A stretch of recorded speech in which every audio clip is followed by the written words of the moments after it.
पश्चिम बंगाल में वक्फ कानून को लेकर जारी विरोध प्रदर्शन के बीच मुख्यमंत्री ममता बनर्जी ने राज्य के मुस्लिम समुदाय को आश्वासन दिया कि उनकी सरकार उनकी संपत्तियों की सुरक्षा सुनिश्चित करेंगी। जैन समुदाय की ओर से आयोजित एक कार्यक्रम को संबोधित करते हुए ममता बनर्जी ने भारतीय जनता पार्टी पर निशाना साधा और राज्य में एकता बनाए रखने की वकालत की। ममता ने अपने संबोधन में कहा कि हम बंगाल में वक्फ बिल लागू नहीं होने देंगे।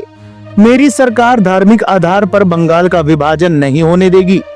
मैं जानती हूं कि वक्फ अधिनियम के लागू होने से आप दुखी हैं, मगर भरोसा रखें बंगाल में ऐसा कुछ नहीं होगा।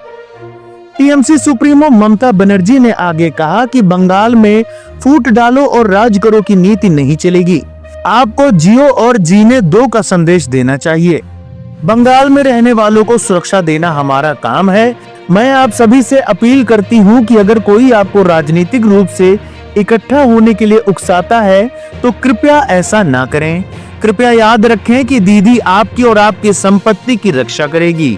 अगर हम साथ रहेंगे तो हम दुनिया जीत सकते हैं।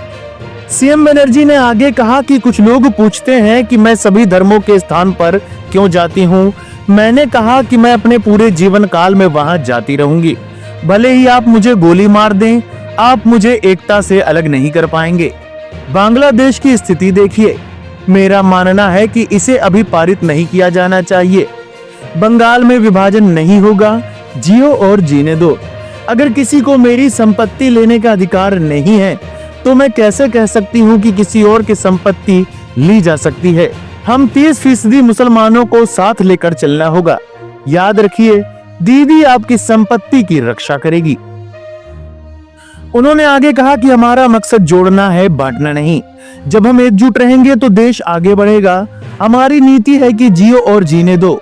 कुछ लोग बंगाल को बदनाम कर रहे हैं, कह रहे हैं कि मैं राज्य में हिंदू धर्म को संरक्षण नहीं देती। फिर सबको संरक्षण कौन देता है? मुझे बंगाल के अल्पसंख्यकों को श्रेय देना चाहिए जो राज्य में हिंदू त्योहार भी मनाते हैं। मुझे यह कहते हुए गर्व होता है कि यह बंगाल है और हम सभी धर्मों का सम्मान करते हैं।